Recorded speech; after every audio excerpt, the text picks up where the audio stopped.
Hey guys, today I want to talk about tripping a circuit breaker with the concept of current. So our title is Will it trip? Will the circuit trip current? Your circuit breaker is that device in your garage or in your basement where if too many things are plugged in a certain room in your house, um, it becomes dangerous with the amount of electricity you're trying to use. So the circuit breaker is a box with switches in it where they will automatically shut off if there's too much current flowing through the switch, and the switch will turn off. Um, and we're going to go into how that works. All right, and it prevents fires basically because if there's too much current flowing through, then it could cause a fire, and this will turn the circuit off before it causes a fire. Okay, um, so most of you in your boxes in your basement or garage, your circuit breakers, you call them, have 15 amp switches. What that means is that if the current going to the box is greater than 15 amps, the circuit will turn off. So even 15.1 amps is too much, and that will trip the circuit breaker. So anything below 15, it won't trip. All right, 14 is good, 13 is good, it won't trip, okay? Now our job to figure out if it's going to trip is to figure out how much current is going into that box.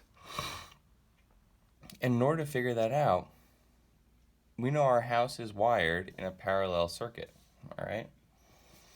So how do we figure out how much current is going to that box? Well, take one room in your house which is connected to one switch. Let's do a kitchen, all right? And if you want, you could pause and you could just draw the diagram for now. This diagram right here. That'd be a good idea before we start calculating.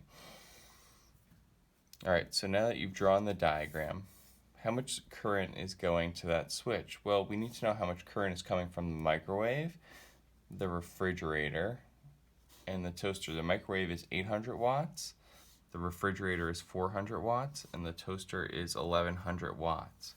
Now, if they're all plugged in, all three of them could combine to make a current that's greater than 15 amps, okay?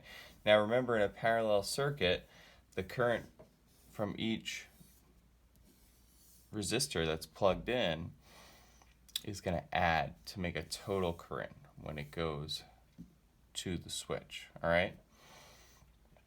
So we have to find the current from each of these three. And the formula we're going to use is P equals VI. You just learned it, okay? So let's make a little table.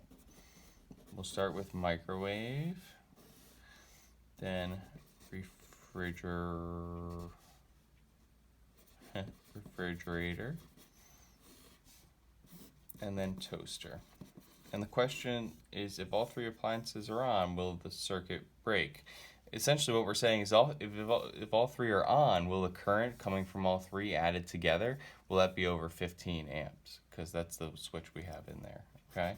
So we're just going to find the current from each of those three and add them together, and if it's over 15, then the circuit is going to trip, okay? So the formula we're using is P equals VI. You could write that under each column here. So copy the question, copy this table. All right, and the power is the watts that is plugged in. So for the microwave, it's going to be 800 for P. What are we going to write for voltage? Well, what did we just learn about our house? Well, we know our house is parallel, so the voltage in every plug is, yes, that's right, the same voltage. All right, so, but what voltage is it? Well, just make a note here to remind yourself that your voltage in your house or your household voltage, you could just write this on the side of the page. In every plug is 120 volts. Okay, very dangerous. Don't put your fingers in the in the plugs. Those are dangerous. It's a dangerous voltage. So for V, we're going to write 120. And for the current, that's what we're going to solve for. So how do we solve for current? Well, we need to get it I. I is current. We need to get that all by itself. divide both sides by 120. Cancels on the right, and I is left all by itself. And on the left side,